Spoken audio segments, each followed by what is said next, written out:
Hello കൂട്ടുകാരെ, എല്ലാവർക്കും സുഖമാണല്ലോ? എല്ലാവർക്കും സുഖമെന്ന് വിശ്വസിക്കുന്നു. ഞാൻ വന്നിരിക്കുന്നത് നമുക്കൊരു ഈവനിങ് സ്നാക്ക് ഉണ്ടാക്കാം. വൈകുന്നേരം മക്കൾ സ്കൂളിൽ നിന്നൊക്കെ വരുമ്പോൾ സിമ്പിളായിട്ടൊരു സ്നാക്ക് ഉണ്ടാക്കാം. എല്ലാവരുടെ വീട്ടിലുള്ള ഐറ്റം വെച്ചിട്ടാണ് നമ്മൾ ഇന്നൊരു സ്നാക്ക് ഉണ്ടാക്കുന്നത് കേട്ടോ. അപ്പോൾ നമുക്കിത് എങ്ങനെ ഉണ്ടാക്കുന്നതെന്ന് നോക്കാം. മുമ്പായിട്ട് എൻ്റെ കൂട്ടുകാർ ആദ്യമായിട്ടാണ് എൻ്റെ വീഡിയോ ചാനൽ കാണുന്നതെന്നുണ്ടെങ്കിൽ പ്ലീസ് എല്ലാവരും ചാനൽ സബ്സ്ക്രൈബ് ചെയ്യണം കേട്ടോ.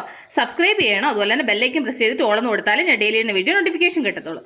അപ്പോൾ നമുക്കിത് എങ്ങനെ ഉണ്ടാക്കുന്നത്, ഇതിന് വേണ്ടുന്ന സാധനങ്ങൾ എന്തൊക്കെയാണെന്ന് നോക്കാം. അതിനുവേണ്ടി ഒരു ബോൾ എടുത്തു. ഇതിലേക്ക് 1 കപ്പ് മൈദ, അതേ കപ്പിന് 1/2 കപ്പ് റവ, എന്നിട്ട് ആ സെയിം കപ്പിന് തന്നെ 1/2 കപ്പ് പഞ്ചസാര, അതിൻ്റെ കൂടെ 2 ഏലക്ക ചതച്ചത്, എന്നിട്ട് 1 പിഞ്ച് ഉപ്പ്. എന്നിട്ട് ഇത് ഇത്രയും കൂടെ നന്നായിട്ടൊന്ന് മിക്സ് ചെയ്യാം. എന്നിട്ട് അപ്പോൾ നന്നായിട്ട് മിക്സ് ചെയ്തു. ഇനി നമുക്ക് ഇതിലേക്ക് കുറേശ്ശെ വെള്ളം ഒഴിച്ചിട്ട് മാവിൻ്റെ പരുവത്തിൽ നമുക്ക് കുഴച്ചെടുക്കാം. അത് ഏത് അളവിൽ കുഴയ്ക്കണമെന്ന് ഞാൻ നിങ്ങളെ കാണിക്കാം. കണ്ടിട്ട് അപ്പോൾ നന്നായിട്ട് മിക്സ് ചെയ്തു, കട്ടയൊന്നുമില്ല, നന്നായിട്ട് മിക്സ് ചെയ്തു. കണ്ടില്ലേ, ഈ ഒരു പരുവത്തിൽ മിക്സ് ചെയ്ത് ഇനി നമുക്ക് ½ ആൻ അവർ അടച്ചു വെക്കാം. നമ്മൾ ഇതിനകത്ത് ഇപ്പോൾ റവയൊക്കെ ചേർത്തിട്ടുണ്ട്, റവ ചേർത്തിട്ടുണ്ട്, പിന്നെ പഞ്ചസാര ചേർത്തിട്ടുണ്ട്. അപ്പം പഞ്ചസാര നന്നായിട്ട് മിക്സ് ആവണം, റവ നന്നായിട്ടൊന്ന് കുതിരണം. അപ്പോൾ ഒരു അരമണിക്കൂർ ഇത് ഇവിടെ ഇങ്ങനെ ഇരിക്കട്ടെ. കണ്ടില്ല, അപ്പോൾ നമ്മളത് മിക്സ് ചെയ്ത് വെച്ചിട്ട് ഇപ്പോൾ ഒരു അരമണിക്കൂർ കഴിഞ്ഞു. ഇനി ഇത് നമുക്ക് തവിയിലൊന്ന് മിക്സ് ചെയ്യാം. എന്നിട്ട് ഇതിലേക്ക് 1 പിഞ്ച് ബേക്കിംഗ് സോഡ നന്നായിട്ട് മിക്സ് ചെയ്യണം. ഈ ഒരു പരുവത്തിൽ വേണം മാവ് ഉണ്ടാവാൻ. അപ്പോൾ നിങ്ങൾ മിക്സ് ചെയ്ത് റവയെല്ലാം മിക്സ് ചെയ്ത് വെച്ച് കഴിയുമ്പോൾ നമ്മൾ ഒരു ½ ആൻ അവർ കഴിഞ്ഞിട്ട് നമ്മൾ എടുക്കുന്ന സമയത്ത് നിങ്ങൾക്ക് ഇച്ചിരി കട്ടിയായിട്ട് തോന്നുന്നുണ്ടെന്നുണ്ടെങ്കിൽ ഒരല്പം കൂടെ വെള്ളം ഒഴിച്ചു കൊടുക്കണം കേട്ടോ.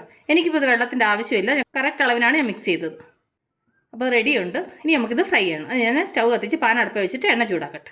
എണ്ണ നന്നായി ചൂടായി ഇതിലേക്ക് നമുക്ക് ഒരു തവി മാവ് ഇതുപോലെ ഒഴിച്ചു കൊടുക്കാം. എന്നിട്ട് ഇതിലേക്ക് കുറേശ്ശെ എണ്ണ ഇതുപോലെ ഒന്ന് തീ കുറച്ച് വെച്ച് വേണം ഇത് ഫ്രൈ ചെയ്യാൻ കേട്ടോ, അല്ലെന്നുണ്ടെങ്കിൽ വേഗം കരിഞ്ഞു പോകും. നമുക്കിതൊന്ന് തിരിച്ചിട്ട് കൊടുക്കാം. ഞാൻ സൈഡ് നന്നായിട്ടൊന്ന് ഫ്രൈ ആവട്ടെ. സൈഡും തിരിച്ച് മറിച്ച് വിട്ടിട്ട് നല്ല ഗോൾഡൻ ബ്രൗൺ കളർ ആവുന്നതുപോലെ ഫ്രൈ ചെയ്തെടുക്കണം. നന്നായിട്ടൊന്ന് ഫ്രൈ ആവട്ടെ. കണ്ടില്ല, അപ്പോൾ നന്നായിട്ട് ഫ്രൈ ആയിട്ടുണ്ട്. അപ്പോൾ ഞാൻ സെർവിങ് പ്ലേറ്റിലോട്ട് മാറ്റിയിട്ട് ബാക്കിയുള്ളത് ഇതുപോലെ ഫ്രൈ ചെയ്തെടുക്കട്ടെ. കണ്ടില്ലേ, എത്ര സിമ്പിളായിട്ട് നമ്മൾ ഒരു ഈവനിങ് സ്നാക്ക് ഉണ്ടാക്കിയെന്നുണ്ടല്ലേ. നല്ല ടേസ്റ്റി ആയിട്ടുള്ള ഒരു സ്നാക്കാണ് കേട്ടോ. എൻ്റെ കൂട്ടുകാരെല്ലാവരും ട്രൈ ചെയ്ത് നോക്കണം. അപ്പോൾ എൻ്റെ കൂട്ടുകാർക്ക് ഞാൻ നിങ്ങളുമായിട്ട് ഷെയർ ചെയ്ത ഈ സ്നാക്ക് റെസിപ്പി നിങ്ങൾക്ക് എല്ലാവർക്കും ഇഷ്ടപ്പെട്ടാണെന്ന് വിശ്വസിക്കുന്നു. നിങ്ങളെല്ലാവരും ട്രൈ ചെയ്യാനായിട്ട് ട്രൈ ചെയ്ത് നിങ്ങൾക്ക് ഇഷ്ടപ്പെട്ടാൽ നിങ്ങളുടെ ഫ്രണ്ട്സിന് ഷെയർ ചെയ്യുക, ലൈക്ക് ചെയ്യുക, വാല്യുബിൾ കമൻറ്റ്സ് ഇടുക. നാളെ നമ്മൾ രുചികരമായ പുതിയ വീഡിയോയും പുതിയ റെസിപ്പിയുമായിട്ട് നാളെ നമ്മൾ വീണ്ടും കാണും വരെ ടേക്ക് കെയർ, ബൈ.